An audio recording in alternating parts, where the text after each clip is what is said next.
इस धरा पर धरा का धरा सब रह जाएगा। एक नगर में एक धनी व्यक्ति रहता था। हर तरह से संपन्न और सुखी जीवन व्यतीत करता था। ईश्वर की कृपा से कोई कमी नहीं थी। उस व्यक्ति की 4 पत्नियां थी। और 4 पत्नियों में से वो सबसे ज्यादा प्रेम अपनी चौथी पत्नी से करता था। उस पत्नी को वो कीमती से कीमती उपहार दिया करता था। उसे हमेशा सजा संवार कर रखता था। वो व्यक्ति उस पत्नी का खूब ख्याल रखता, खूब धन खर्च करता उस पर। जो तीसरी पत्नी से भी प्रेम करता था। तीसरी पत्नी उससे गर्व का विषय थी। जब तीसरी पत्नी उसके साथ होती तो बहुत ही सम्मानित महसूस करता था, परंतु उसे सदैव से भय रहता था कि तीसरी पत्नी उसे छोड़कर न चली जाए। वो अपनी दूसरी पत्नी से भी प्रेम करता था। उसकी दूसरी पत्नी बहुत समझदार थी। उस व्यक्ति के जीवन में यदि कोई सामना करता तो वह अपनी दूसरी पत्नी के पास ही जाता, क्योंकि उसको लगता था कि वह उच्च कोटि की सलाहकार है। जो व्यक्ति 4 पत्नियों से किसी न किसी तरह से प्रेम नहीं करता तो वो उसकी पहली पत्नी थी। पर पहली पत्नी उसे बहुत प्रेम करती थी, बहुत ईमानदार थी। वो उसका बहुत ख्याल रखती थी। हर अच्छे काम के लिए उसे प्रोत्साहित करती थी और हर बुरे काम के लिए उसे रोकती थी। उस व्यक्ति दृष्टि से उसका मूल्य नहीं था। उस व्यक्ति ने अपनी पहली पत्नी को ना तो कभी कुछ समझा और ना ही उस पर कभी ध्यान दिया। एक बार व्यक्ति बहुत बीमार पड़ गया।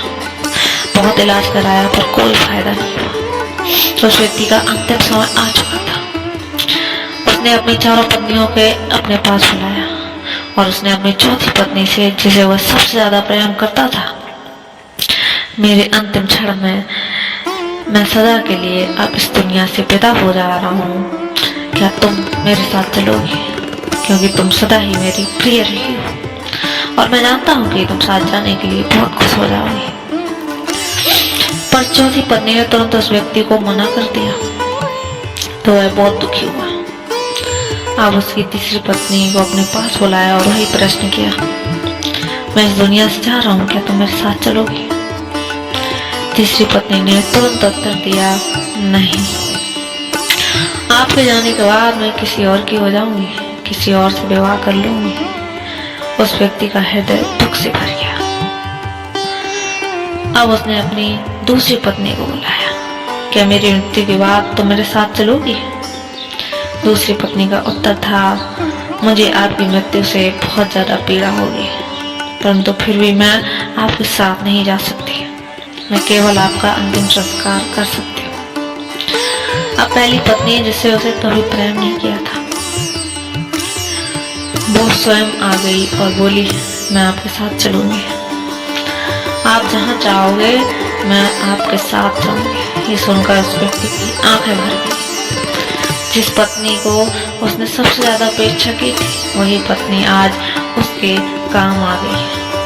दोस्तों, इंसान के पास ये 4 पत्नियां या 4 पति होते ही होते हैं। और चौथी पत्नी है हमारा शरीर, जिसे हम सबसे ज्यादा प्रेम करते हैं। उसे सजाने और संवारने में खूब धन और सरमाया खर्च करते हैं, लेकिन वह हमारे साथ नहीं जाता। और तीसरी पत्नी है हमारी संपत्ति, हमारा धन, हमारा कारोबार, जो हमारे सम्मान और गर्व का विषय होता है, पर हमारी मृत्यु के बाद वो भी हमारे साथ नहीं जाता, वो किसी और का हो जाता है।